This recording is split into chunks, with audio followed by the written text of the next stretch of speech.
Hi guys, तो हमें एक वेव की इक्वेशन दी हुई है इस क्वेश्चन में y बराबर a sin kx minus omega T. ठीक है, तो पूछा यहाँ पे y किसे रिप्रेजेंट करता है। तो अगर ये वेव इक्वेशन किसी इलेक्ट्रोमैग्नेटिक वेव की है तो y रिप्रेजेंट करेगा इलेक्ट्रिक फील्ड और मैग्नेटिक फील्ड। अगर ये वेव इक्वेशन किसी साउंड वेव की है तो y विल रिप्रेजेंट प्रेशर और डिस्प्लेसमेंट। तो मतलब ये वेव इक्वेशन तो किसी की भी हो सकती है, इलेक्ट्रिक फील्ड, इलेक्ट्रोमैग्नेटिक वेव की भी या फिर साउंड वेव की भी। तो फाइनल आंसर हो जाएगा हमारा ऑल ऑफ दीज। तो ये वेव वाई यहाँ पे इस वेव इक्वेशन में वाई किसी भी रिप्रेजेंट कर सकता है, either it can represent electric field, magnetic field, displacement और प्रेशर। That's all. तो इस क्वेश्चन में बोला गया कि वेव प्रोपोगेट हो रहा है, ठीक है, तो wave intensity remains constant for a plane wave. तो वेव इंटेंसिटी अपनी directly proportional to P square होती है, ठीक है। तो ये प्रेशर जो है वो अगर पूरे वेव में अगर इंटीग्रेट करेंगे तो प्रेशर कांस्टेंट आता है, तो वेव इंटेंसिटी भी कांस्टेंट होती है। तो ये ऑप्शन सही है, ठीक है। सेकंड ऑप्शन में देखिए, अब हमको ये फॉर्मूला पता होना चाहिए कि I is directly proportional to 1/r square, ठीक है, जहाँ पे p बाई 4πε0 ऐसा आता है, जहाँ पे ये पावर है, ठीक है। तो wave intensity decreases as the inverse of the distance from the spherical wave. ये स्पेरिकल वेव के लिए, ठीक है, ऐसा पॉइंट है, तो इसके ऊपर एक स्फीयर कंसिडर करें तो ये आता है। तो इसमें स्क्वायर ऑफ है, तो थर्ड ऑप्शन है देखिए स्क्वायर ऑफ, ठीक है, तो ये सही है। तो इसके बाद total intensity of spherical wave centred source remains constant. तो अगर एक स्फीयर में अगर इंटीग्रेट करते हैं पूरा को इसको लेके तो कांस्टेंट आती है अपनी इंटेंसिटी एक स्फीयर में, ठीक है। तो ये भी सही है। तो फर्स्ट ऑप्शन, थर्ड ऑप्शन और फोर्थ ऑप्शन सही हो रहा है अपना, ठीक है, तो फोर्थ ऑप्शन सही है। The question is, a plane progressive wave of frequency 25 Hz, amplitude 2.5 into 10 raised to the power minus 5 meter, and initial phase 0, propagates along the negative x direction with a velocity of 300 meters per second. At any instant, the phase difference between the oscillations at 2 points 6 meters apart on the line of propagation is, let's find out. The velocity is given to us as 300 meters per second and the frequency is 25 Hertz. We know that the speed is equal to frequency into wavelength. So from here, we get wavelength is equal to speed upon frequency. Let's substitute the values in this equation. This will give us wavelength is equal to 300 divided by 25, which is 12 meters. We know that for a path difference of lambda, the phase difference is 2 pi. So applying the unitary method, for a path difference of 1 meter, the phase difference will be 2 pi by lambda. So for a path difference of 6 meters, the phase difference will be 2 pi by lambda into 6. So let's substitute the value of lambda in this equation. This will give us 2 pi into 6 divided by 12, which is equal to pi radians. So the phase difference between oscillations at 2 points 6 meter apart is pi radians. Thank you. देखिए, इस question में दो radio stations दिए हैं जो अपने programmes को broadcast कर रहे हैं सेम एम्पलीट्यूड ए और स्लाइटली डिफरेंट फ्रिक्वेंसीज ओमेगा 1 और ओमेगा 2 पे। ओमेगा 1 माइनस ओमेगा 2 है 10⁻³ हर्ट्ज। एक डिटेक्टर है जो इन सिग्नल्स को रिसीव कर रहा है दोनों स्टेशन से साइमल्टेनियसली, और ये डिटेक्ट कर सकता है सिर्फ सिग्नल्स जिनकी इंटेंसिटी ग्रेटर देन हो 2a² के। तो हमें फर्स्ट पार्ट में निकालना है find the time interval between successive maxima of the intensity of the signal received by the detector, और दूसरे पार्ट में पूछा है find the time for which the detector remains idle in each cycle of the intensity of the signal. तो हम मान लेते हैं let the equation of signals at two stations be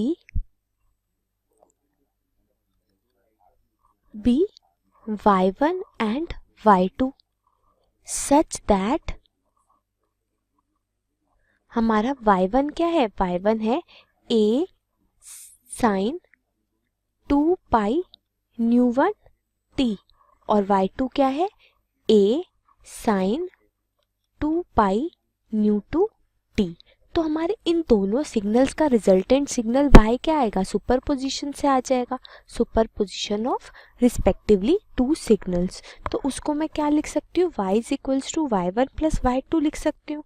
तो ये कितना आ जाएगा, ये आ जाएगा a sine 2 pi nu one t plus a sine 2 pi nu two t. ठीक है, ये आ गया। अब यहाँ से a कॉमन ले लेते हैं और sine a plus sine b का फॉर्मूला लगा देते हैं।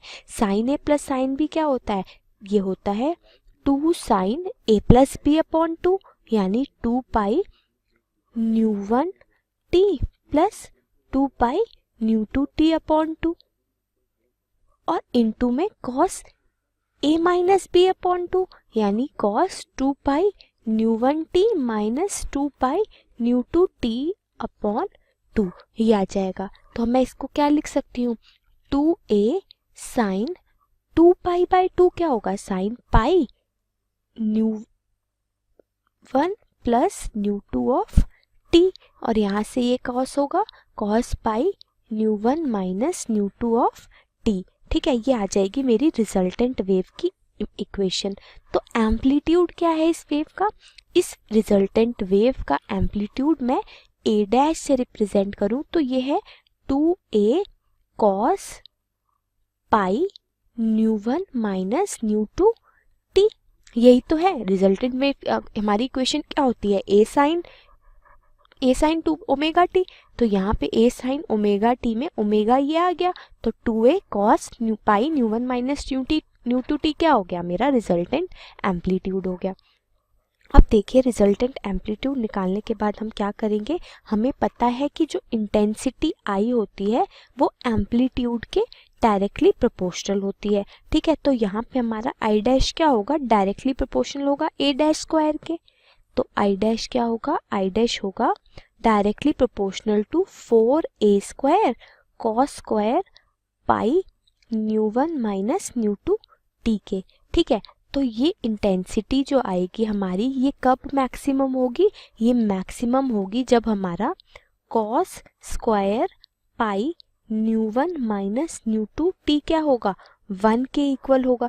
यानी मेरा cos pi nu one minus nu two t क्या होना चाहिए, 1 होना चाहिए। तो ये कब होगा, ये होगा जब मेरा pi nu one minus nu two t कितना होगा, n पाई के इक्वल होगा। अब यहाँ से मैं इसको क्या लिख सकती हूँ, यहाँ से मैं इसको लिख सकती हूँ इसको ओमेगा 1 माइनस ओमेगा 2 अपॉन 2। कैसे, 2 पाई न्यू वन ओमेगा 1 होता है तो मैं अगर 2 से मल्टीप्लाई और डिवाइड कर दूँ तो इस फॉर्म में आ जाएगा। ठीक है, t ये मेरा n पाई के इक्वल होना चाहिए। तो इससे मेरी t की क्या वैल्यू आ गई, t आ गया मेरा 2n pi upon omega 1 minus omega 2। तो यानी इस 2n पाई times upon omega 1 minus omega 2 time पे मेरा इंटेंसिटी क्या होगी, मैक्सिमम होगी। तो हमें पूछा है कि दो सक्सेसिव मैक्सिमा के बीच में कितना टाइम लगेगा, तो वो निकाल देते हैं डेल्टा टी। ये मैं कर देती हूँ, एक में सक्सेसिव लेना है ना, तो 2n pi upon omega 1 minus omega 2, इसको माइनस कर देते हैं 2 of n minus 1 pi upon omega 1 minus omega 2 से। तो ये क्या आ जाएगा, ये आ जाएगा 2 pi upon omega 1 minus omega 2 into n minus n plus 1 क्या आ गया, ये आ गया इतना ही। तो ये मेरा डेल्टा टी हो गया। तो मेरा डेल्टा टी क्या आ गया, 2 pi upon omega 1 minus omega 2 की वैल्यू क्वेश्चन में 10 रेज़ पावर 3 हर्ट्ज दी है। तो 2 pi upon 10 raise to the power 3 seconds हमारा आएगा टाइम बिटवीन 2 मैक्सिमा। ठीक है, ये क्या हो गया, ये हो गया मेरा टाइम बिटवीन सक्सेसिव मैक्सिमा। ठीक है, ये आ गया। अब नेक्स्ट पार्ट देख लेते हैं। नेक्स्ट पार्ट में हमें बताना है फाइंड द टाइम जिसमें जो डिटेक्टर है हमारा remains idle in each cycle of intensity of the signal. ठीक है, तो इस पार्ट को सॉल्व करने के लिए हम क्या करेंगे, बी पार्ट हमारा सेकेंड पार्ट है। इसके लिए देखो हमें दिया है कि for detector to sense waves, radio waves आ रही हैं रेडियो स्टेशन से, हमारी जो इंटेंसिटी होनी चाहिए, रिजल्टेंट इंटेंसिटी, वो क्या होनी चाहिए, वो ग्रेटर देन इक्वल टू होनी चाहिए 2a² के। ठीक है, तो यहाँ से रिजल्टेंट एम्पलीट्यूड कितना होना चाहिए, एम्पलीट्यूड हमारा होना चाहिए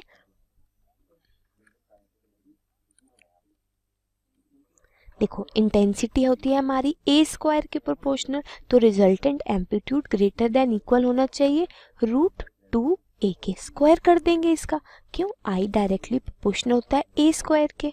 ठीक है, इससे हमारा रिजल्टेंट एम्पलीट्यूड √2a के से बड़ा होना चाहिए। अब रिजल्टेंट एम्पलीट्यूड हमने क्या निकाला था, ये निकाला था सॉरी स्क्वायर था, ये था 2a cos pi ν1 minus ν2 t, तो ये कितना होगा 2a cos pi ν1 minus ν2 t, ये ग्रेटर देन इक्वल होना चाहिए √2a के। तो यहाँ से ये कब हो रहा है, ये तब होगा जब हमारा cos pi ν1 माइनस ν2 t क्या होगा, ग्रेटर देन इक्वल होगा 1/√2 के। √2/2 क्या होगा, 1/√2। ठीक है, तो मैं इसको और क्या कह सकती हूँ, यहाँ से मैं cos pi ν1 माइनस ν2 t को लिख सकती हूँ cos ω1 माइनस ω2/2 इंटू टी। हमारा ओमेगा क्या होता है, 2 न्यू होता है, मैंने इसे इस इक्वेशन में पुट यूज करा, तो मेरा ये 1/√2 से, ये जो पार्ट है ये 1/√2 से बड़ा होना चाहिए।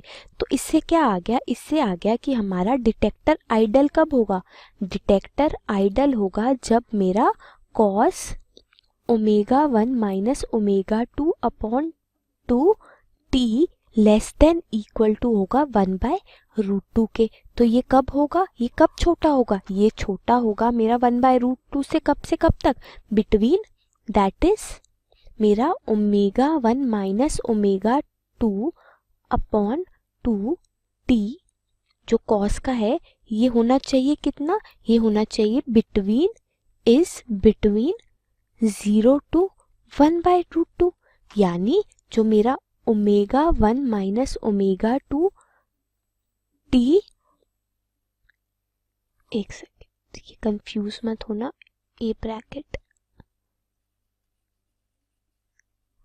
ऐसे आएगा, ठीक है, अपॉन 2 जो होगा वो होगा इस बिटवीन π/2 to π/4। ठीक है, इसके बीच में जब होगा तब हमारी, तो π/2 के कॉरेस्पॉन्डिंग जो टाइम है उसे मैं t1 बोलती हूँ। तो जो मेरा t1 है वो कितना आ जाएगा, t1 आ जाएगा 2 से 2 ये कैंसिल हो जाएगा, ये आ जाएगा π/ω1 माइनस ω2, और जो π/4 के कॉरेस्पॉन्डिंग टाइम है उसे मैं t2 बोलती हूँ। ये कितना आ जाएगा, ये आ जाएगा यहाँ से 2 और ये आ जाएगा 2, तो ये आ जाएगा π/2 ω1 माइनस ω2। ठीक है, अब इन दोनों टाइम के बीच का डिफरेंस क्या है, डेल्टा टी डैश, दोनों के टाइम के बीच में डिफरेंस है t1 माइनस t2 का। तो मैं ये क्या बोल सकती हूँ, π/ω1 माइनस ω2 माइनस π/2 ω1 माइनस ω2। तो ये कितना आ जाएगा, π/ω1 माइनस ω2, 1 माइनस 1/2, 1/2 आएगा। तो ये आ गया डेल्टा टी डैश। तो ये क्या है, ये मेरा टाइम इंटरवल आ गया जिसमें मेरा डिटेक्टर आइडल रहेगा। अब मुझे पता है ω1 माइनस ω2 की वैल्यू क्या है, ये है 10⁻³ तो मैं इसे लिख सकती हूँ डेल्टा टी डैश आ जाएगा मेरा π/2 इंटू 10⁻³ सेकेंड। ठीक है, तो ये आ गया टाइम इंटरवल जिसमें मेरा डिटेक्टर क्या रहेगा, आइडल रहेगा, और ये क्वेश्चन कंप्लीट हो गया।